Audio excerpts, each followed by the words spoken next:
Hello, my name is Brandon, and welcome to Retro Reactions, a place where I experience amazing music from the 70s, 80s, and 90s for the very first time.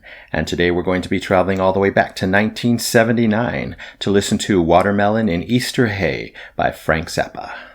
Really excited to check this one out after doing a little bit of research. I see it comes from Joe's Garage Acts 1, 2, and 3 album. Which is a rock opera, so really interesting. We're going to get a storyline here. I know I'm only checking out one song. This is kind of right towards the end, so it's probably going to be powerful as it's part of the conclusion of the story. And this song is the character's final goodbye to music, as it is now being banned. Frank Zappa said it was the best song on the album, so I trust him completely. Anyway, if you're new here, welcome. Don't forget to hit that subscribe and like button as well as the notification bell to join the Retro Reactions community, where it's all amazing music all the time. Alright, here we go. This is the Central Scrutinizer. Joe has just worked himself into an imaginary frenzy during the fade-out of his imaginary song. He begins to feel depressed now. He knows the end is near. He has realized at last that imaginary guitar notes and imaginary vocals exist only in the imagination of the imaginer. And ultimately, who gives a fuck anyway?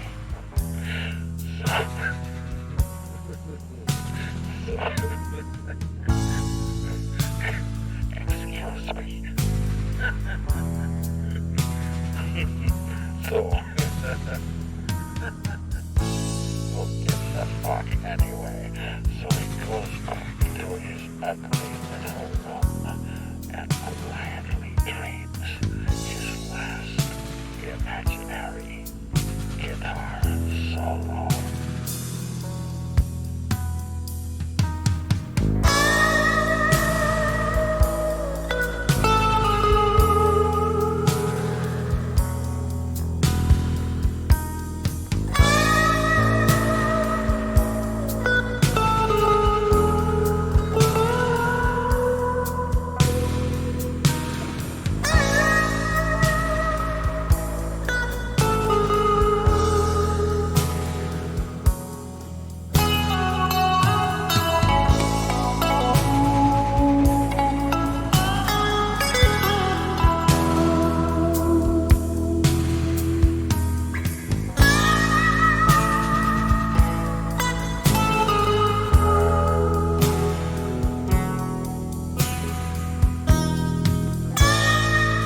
keeps building and building. Seems like this whole song is one continuous guitar solo. That's pretty much what I'm hearing. It's doing so much. It's saying so much. I assume Frank's playing all that lead guitar. I know there's a few other guitarists on this song, but wow, really, really interesting. Really, really easy to get lost in this song. Yeah, the song really works here as far as what's happening in the story.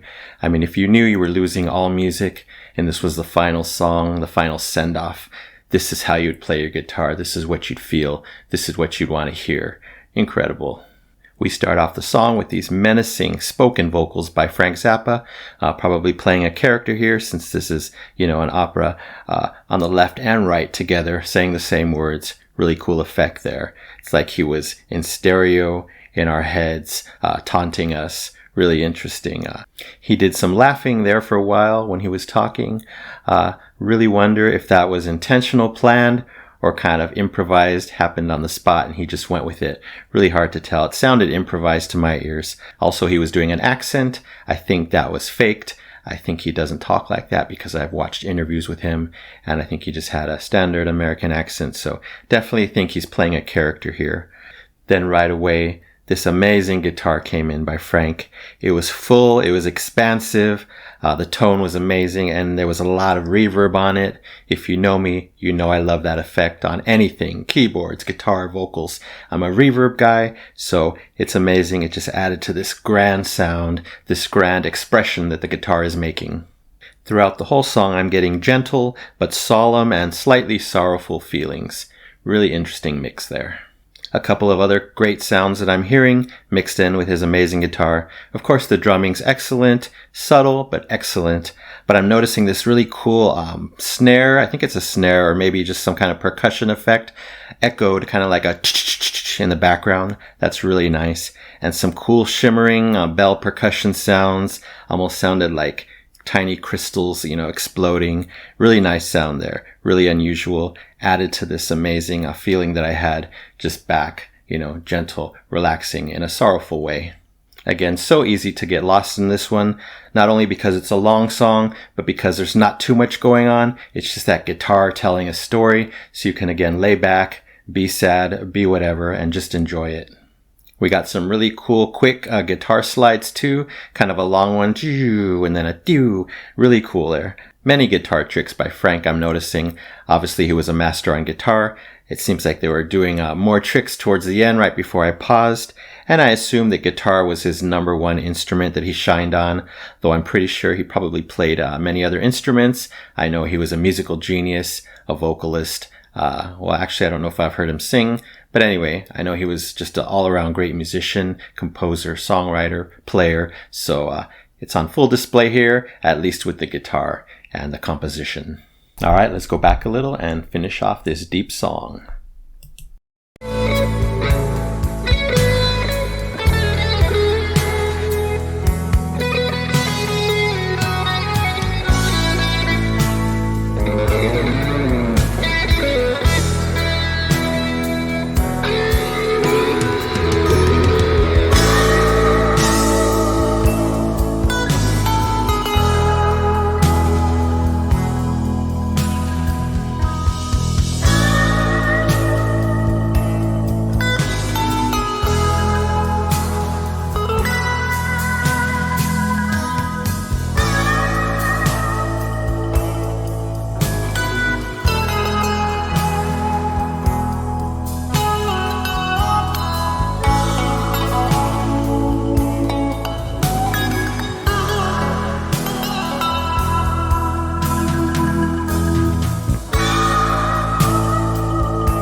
The ending. Building, building, building. Heightened dramatics, heightened dynamics, heightened emotions, and then fade out. Everything fades out, and the guitar, really nice guitar, one or two they're playing. Its final ode to the end of music. Really, really fitting. Just so deep, so emotional, so interesting. Since this is the second to the last song on the album, I really wonder what the very last song is about. A Little Green Rosetta is the title. This is kind of like the death of music, so the last song must be some type of final conclusion. I don't know, but I'll find out. And what a song, what a journey. I mentioned the percussion, earlier in the first half of the song, but in the second half, it definitely increased. Just as the guitar was increasing in its intensity, in its emotion, we got a lot more percussion. There was some fast tapping percussion on the left and right, all over. Really nice. Those shimmering bell sounds came back, just randomly placed everywhere. Just really music to my ears, really nice in my ears, really something different. I can't pinpoint what percussion was being used. It was really excellent, really unusual, and really enjoyable. And again, that intense finale, love that so much, especially when everything dropped out and we get this amazing guitar.